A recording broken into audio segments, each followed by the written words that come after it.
Hello, happy Thanksgiving, and welcome to a special holiday edition of Film Bouillabaisse with Allison Parker. and Logan Albright. So today we have just had Thanksgiving dinner here. We're a little full and sleepy, very much so. but it's okay. But we had room for you to tell you about our top 3 favorite Quentin Tarantino films. I wanted to do a ranking of all Tarantino films, but Allison does not have the energy, so we have to just limit it to 3. I just don't think people are going to want to watch us go through 9 First day on the internet? films each. People have things to do. They don't. Well, let's get started.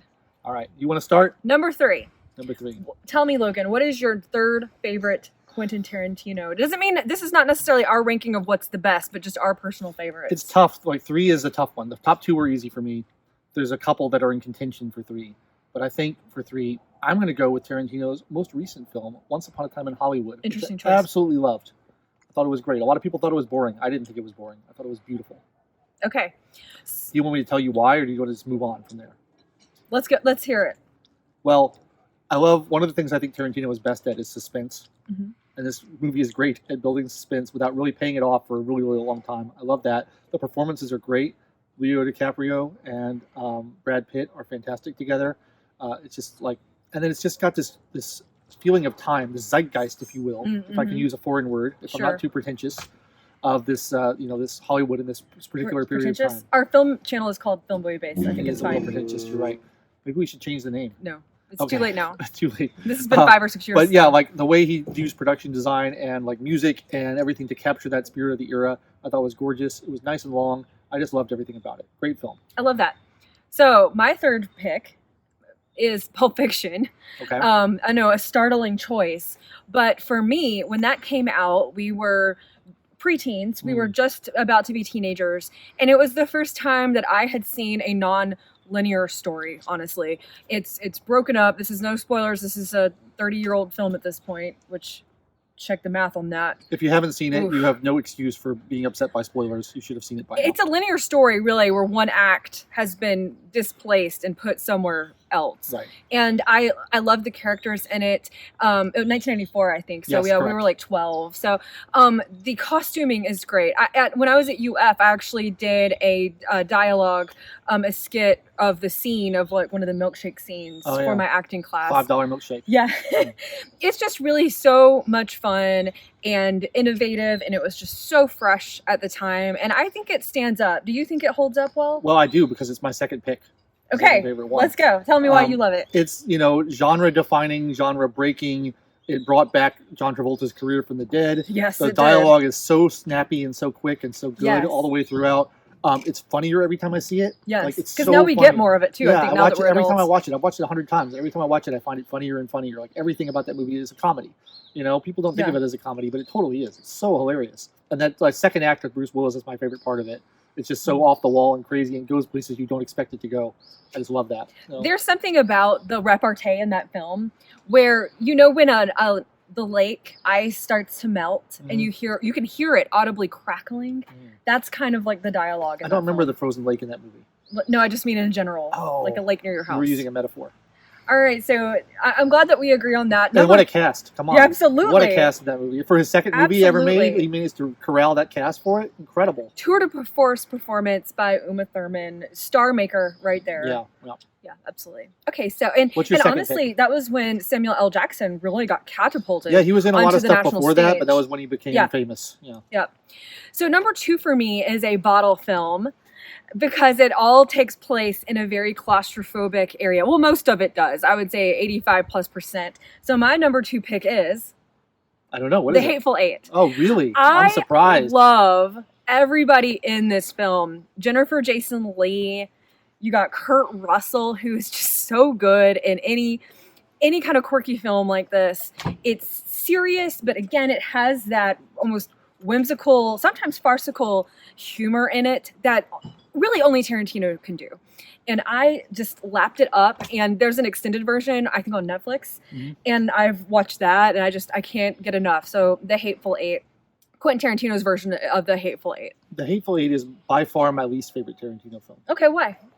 It just didn't do it for me. I don't know. It's like it felt like his last couple of films before Once Upon a Time in Hollywood felt like he was going too big budget, too like studio, I don't know. It felt like a caricature of his movies, and it didn't feel authentic to me in the way his earlier stuff did. So I don't know. I didn't love The Hateful Eight, and I didn't find the plot as compelling as some of his earlier films. But that's fine if you like it. You're allowed to do it. Well, Did you see it in theaters? Yeah, I When think you I've saw seen it in- all of them in theaters except Reservoir Dogs. When you saw it in theaters, did it have an intermission? Yes, Yeah. I saw it twice in theaters. The first time I saw it, it That's had an wild. intermission, and the second time it didn't have an intermission. that's really weird. It really needs the intermission. Yes, it does. Yeah, Yes, it's it bad does. without it. My top pick is Once Upon a Time in Hollywood. Ah, excellent. I saw that with my husband, who's our cameraman today. We saw that 3 times in the theater. Yeah. You've got Brad Pitt at the top of his game, with Leo perhaps at the top of his game, which is really saying something because Leo does not phone it in. He is, I mean, every scene that he's in this film is basically the best scene that he's ever filmed. You know, he's Yeah. sometimes just working with himself or with a child actor, and he's just knocking it out of the park consistently. Brad Pitt is in peak form in all of the ways. The scene And where the way Leo's they like having work his together. meltdown, where he's Yes, like, that's you know, what I was thinking of. incredible acting. Actually, He's so good. yes, it is. It really is. There is that child actor that works with him, and she was She's so great. amazing. And let's not forget about Margot Robbie. She is effervescent in this, and deservedly so. She had been kind of sidelined a lot. Now, this is well before Barbie. She had been sidelined a lot, and she was, Leo's wife in Wolf of Wall Street. But Mhm. here, she gets to blossom into that ingenue that she is, and I loved every second that she was on the screen in this film. I really, truly did. Yeah, it's a great film. I really loved it. I think I saw it twice in theaters, and the second time I liked it so much more than the first time. It was great. I don't know hardly anybody that loves cinema more than Tarantino, and Yeah. it's evident in his work. But this really is his penultimate film. Allegedly. It's a love letter to movies. It's a love letter to Hollywood. Yeah. Exactly. Yeah, it's so great. What's your top pick? My top pick is *Inglourious Bastards*, my Ah. favorite Tarantino film, That was almost my 3. which yes. I love. Well, first of all, Christoph Waltz is a revelation in this movie. Like, I've never seen an actor blow me Oh my away the gosh. way that Christoph Waltz blew me away in this With movie. that glass of milk. That glass of milk scene, I was talking about suspense earlier. That suspense, that's like a 20-minute scene, Yeah. and it's so It just great. builds It and just, builds like, and builds so and riveting. builds. Yeah, it just gets more and more tense. And throughout. that in of itself, the milk is a throwback to a Hitchcock film. Yeah. With Cary Grant. He's carrying the milk up the stairwell. Yeah. You don't know if he's a bad guy or not. And Hitchcock actually lit that glass of milk Mhm. with a light bulb. He does similar turn of phrases here, Tarantino, with that glass of But milk. I love so how- it's luminescent. I love in how this film. sinister he is, but how funny and kind of charismatic he is at Yeah. the same time. He manages to capture all those energies in his performance, and it's great. He's hilarious, but he's also really evil. Mhm. He's wonderful. He's great. And then, like, I really just love, like, the panoramic aspect of it, the, like, encompassing all of Europe. I like all the different languages, the German and the French and the Italian that's spoken in it. It feels such a huge film, such an immense film in that way. And I just love that. I think all the performances are great. Brad Pitt is hilarious in it. Mhm. Again, it's like all of his films are basically comedies, really, when you boil them down. But it's such a funny film. Mike Myers makes an appearance. Yeah, that's right. I had forgotten about Yeah. that.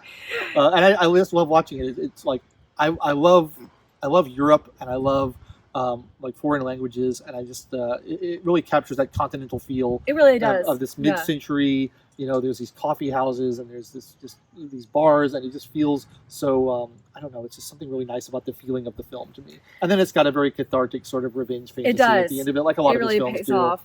But Just like Once Upon a Time in Hollywood, Yeah. similarly. Yeah, but I just I love Tarantino because I feel like he's a risk taker.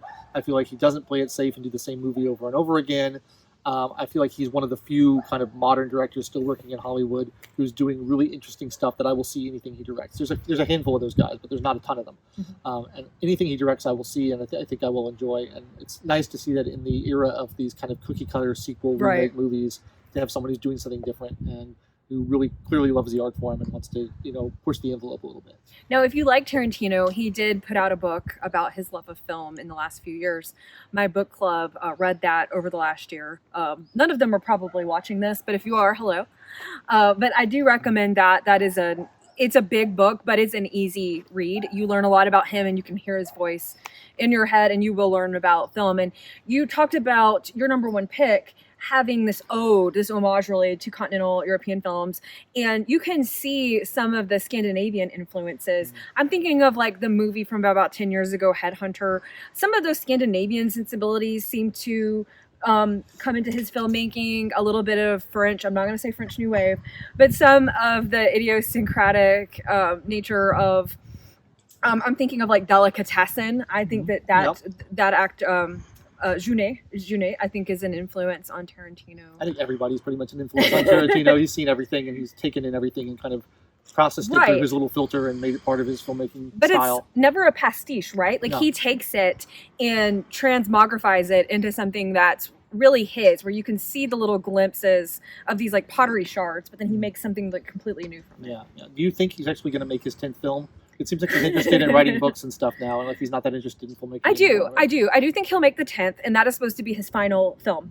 Mhm. And then I think he wanted to work in TV and just do some other things, maybe even stage, perhaps. I don't know. It seems like his efforts and talents can lend itself to that. I think that he'll be like a lot of these filmmakers, Coppola, whatever, that just can't quit it, right? Right. He'll that siren call, and I think that he will return to cinema, I hope so. to screenwriting. Because we need him to keep like inspiring us with new movies, I think. And I mean, maybe if he's not doing the filmmaking, he may still participate in the screenwriting, producing things like that. So he'll still have his stamp on things, even if he's not the one that's calling cut. He's great at just a script writing. Like I love Yes. True Romance, which he didn't direct, but he wrote. It's one of my favorite films. I love True Romance. He knows how to make something taut, Mhm. but without it seeming devoid of proper character development. Yeah.